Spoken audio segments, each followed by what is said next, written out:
Hello friends, இன்னைக்கு நம்ம போறது இது ஒரு கற்பனை கதை இல்ல, இது ஒரு நிஜமான நடந்த கதை. கணவன் மனைவி 2 பேரும் கருத்து வேறுபாடால பிரிஞ்சிடறாங்க, விவாகரத்து வாங்கிடுறாங்க. ஆனா திடீர்னு அவங்க ட்ரெயின்ல சந்திக்கிறாங்க.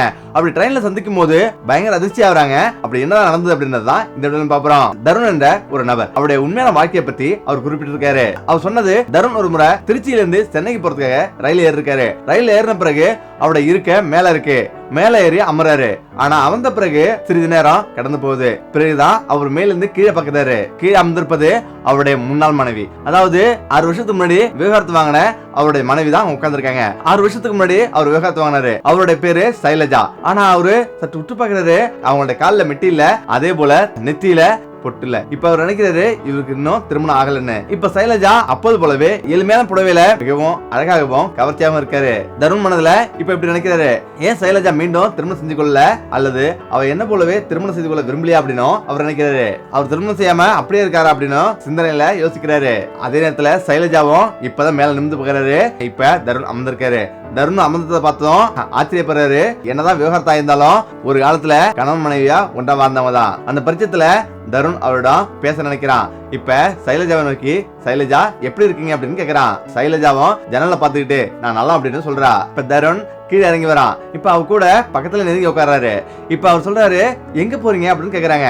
அதுக்கு சைலஜாவோ தன்னுடைய சகோதரனுக்கு உடல்நல சரியில்லை, அவனை பார்க்க போறதா அவன் சொல்றா. இப்ப சைலஜா கூட சற்று நெருக்கமா உட்காராரு. இப்ப சைலஜாவிடம், சைலஜா நான் உன்னை கேட்கலாமா அப்படின்னு சொல்றாரு. இப்ப தருண் சைலஜாவிடம், சைலஜா நீ விவாகரத்து ஆன பிறகு நீ ஏன் திருமணம் செய்து கொள்ள அப்படின்னு கேக்குறாரு. அதுக்கு சைலஜா பேசாம இருக்கிறாங்க. தருண் மீண்டும் அதே கேள்வி கேட்கிறாரு. இப்ப சைலஜா நீங்க செய்தீங்களா அப்படின்னு கேக்குறா. அதுக்கு தருணம் இல்லைன்றது போல தலையாட்டுறாரு. இப்ப 2 பேருமே அமைதியா உட்கார்ந்துருக்காங்க. ட்ரெயினும் அப்படி போயிட்டு இருக்கு. இப்ப அங்க அமைதி குலைக்கிறது போல அந்த டீக்காரன் டீ வித்துட்டு வரான். இப்ப சைலஜாவை பார்த்து, சைலஜா நீ டீ குடிக்கிறியா அப்படின்னு கேக்குறான். ஆனா சைலஜாவோ எனக்கு வேண்டாம் அப்படின்றது போல தலையாட்டுறா. இப்ப சரி உனக்கு காஃபி தான் ரொம்ப பிடிக்கும், காஃபி நானே எடுத்து வந்திருக்கேன் குடிக்கிறியா அப்படின்னு கேக்குறான். அதுக்கு அவ லேசா சிரிக்கிறா. அவளுக்கும் கண்கள்ல இருந்து கண்ணீர் வர போல இருக்கு. அதை ஒரு பக்கமா அவன் கவனிக்கிறான். அவ வழியோடு இருக்கிறது போல அவனுக்கு தெரியுது. கண்ணீர் அடக்கிக்கிட்டு அவன் ஏதோ சிரிக்கிறா. இப்ப எதுவும் தெரியாத போல தருணம் ஜன்னலுக்கு வெளியே பாக்குறான். இப்ப சைலஜாவோ பெண்களை வரைஞ்ச நீரை துடைக்கிறா. அவ வேகமா தன் சேலை எடுத்து அவரோட கண்ணீரை துடைக்கிறா. பிறகு 2 பேருமே காஃபி குடிக்கிறாங்க. இப்ப சைலஜாவிடம் நீ என்ன பண்ணிட்டு இருக்க அப்படின்னு கேக்குறான். நான் தனியார் பள்ளிக்கூடத்துல ஆசிரியரா இருக்கேன், எனக்கு மாசம் 15,000 ரூபாய் சம்பளம் அப்படின்னு அவ சொல்றா. அதுக்கு தருணம், நம்ம விவகாரத்து பண்ணும்போது நான் உனக்கு 30 லட்சம் ரூபாய் தரேன்னு சொன்னேன், ஆனா நீ வேணாம்னு சொல்லிட்டியே அப்படின்னு அவன் சொல்றான். அந்த 30 லட்சம் ரூபாய் இருந்தா நீ தனியா ஒரு பள்ளிக்கூடமே வச்சு நடத்தி இருக்கலாம் அப்படின்னு சொல்றான். அதுக்கு சைலஜாவோ, ஆமா அந்த பணத்துல இருந்து நான் ஒரு பள்ளிக்கூடம் வச்சு நடத்தி இருக்கலாம், ஆனா நீங்களே வேண்டாம்னு சொல்லும் போது அந்த பணம் எனக்கு இருந்து என்ன பயன் அப்படின்னு அவ சொல்றா. அப்படி இருந்தோம் நீ குடுக்கிற பணத்துல நான் எப்படி நிம்மதியா வாழ முடியும், என் மனதுக்கு நான் என்ன பதில் சொல்ல முடியும் அப்படின்னு அவ சொல்றா. உடனே தருணம், சைலஜா நீ ரொம்ப நல்லவங்க அப்படின்னும் அவன் சொல்றான். பிறகு நான் உன்னை விவகாரத்து பண்ண பிறகு நான் சிகரெட் குடிக்கிறத நிப்பாட்டேன், நான் மது குடிக்கிறத நிப்பாட்டேன், என் கோபப்படுறத கூட நான் நிப்பாட்டேன், நான் சுத்தமா மாறிட்டேன் அப்படின்னும் அவன் சொல்றான். அவன் வார்த்தைகளை கேட்டதும் சைலஜா அவனை சோகமா பாக்குறா.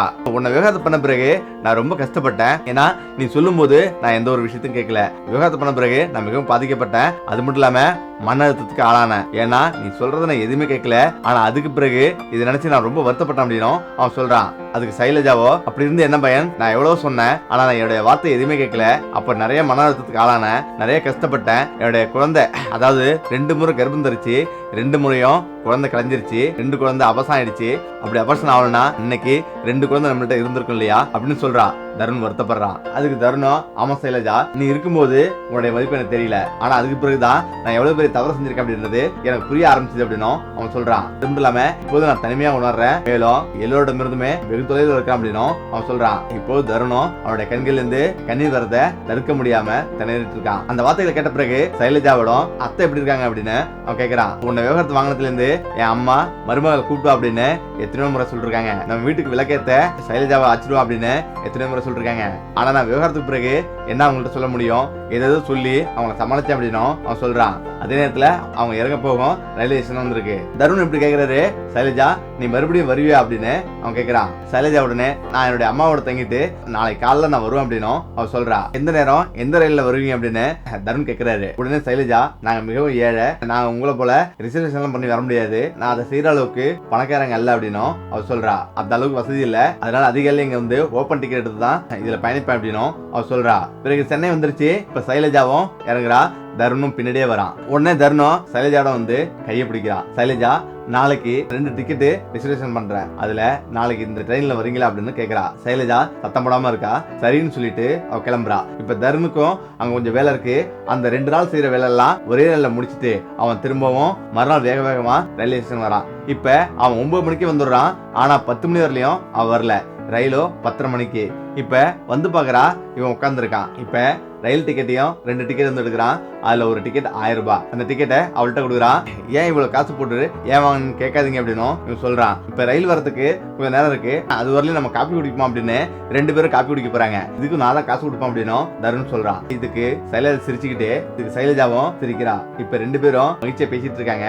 6 வருஷங்களுக்கு பிறகு ரயில்ல அவங்களுடைய வாழ்க்கை புத்தம் தான் மாறி இருக்கு. இப்போதான் என்னோட வாழ்க்கை ஆரம்பிச்சிருக்கா அப்படின்னும் தனக்குள்ளே கேள்வி கேட்டுக்கிறான் தருண். இப்ப 2 பேருமே அமைதியா உட்காந்துருக்காங்க. இப்ப தருணும் அவனுடைய மனதில் உள்ளதை ஏதோ சொல்ல நினைக்கிறான். ஆனாலும் அவன் உள்ளத்துல பயப்படுறான். இப்ப 2 பேருமே ரயில்ல உட்காந்து போயிட்டு இருக்காங்க. ரயில்ல உட்காந்து போயிட்டு இருக்கும் போது ஜன்னல் ஓரத்துல உட்காந்துருக்கா.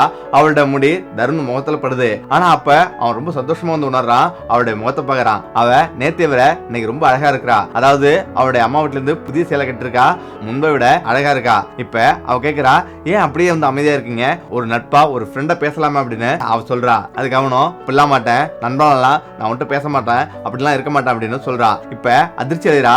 கொஞ்ச நேரம் கழிச்சு, நீ எனக்கு துணையா வரணும், என் கூட எனக்கு மனைவியா வரணும், நான் பட்ட கஷ்டத்துக்குலாம் எல்லாத்தையும் துன்பத்தை அனுபவிச்சுட்டேன், இனிமேலும் நான் தவற செய்ய மாட்டேன் அப்படின்னும் அவன் சொல்றான். ஆனாலும் இவ ரொம்ப அமைதியா இருக்கா. சைலஜா, நான் உன்னை ரொம்பவே கஷ்டப்படுத்திட்டேன், இப்படி நான் பண்றதுக்கு கூடாது, நீ சொன்னது எதுவுமே நான் காதுல வாங்கிக்கல, எல்லாமே தட்டி தட்டி நான் பேசி உன்னை ரொம்பவே துன்புறுத்திட்டேன்.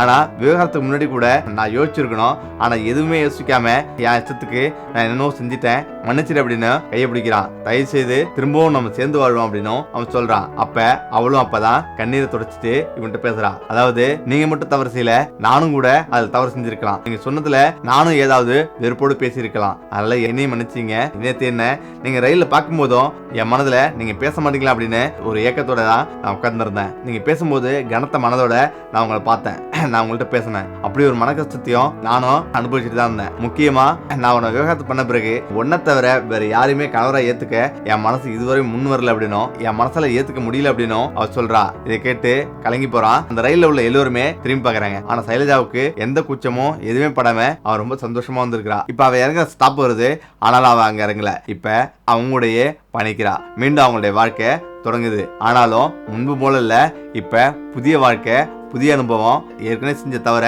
மீண்டும் எதுவும் நடக்காதபடி நான் பார்த்துக்கொள்றேன் அப்படின்னும் உறுதியோட அவளை அழைச்சிட்டு போறான். சந்தோஷமாவும் தற்போது வச்சிருக்கான். ஓகே, இந்த வீடியோ பிடிச்சிருக்கேன் நினைக்கிறேன். மீண்டும் சந்திப்போம். நன்றி, வணக்கம்.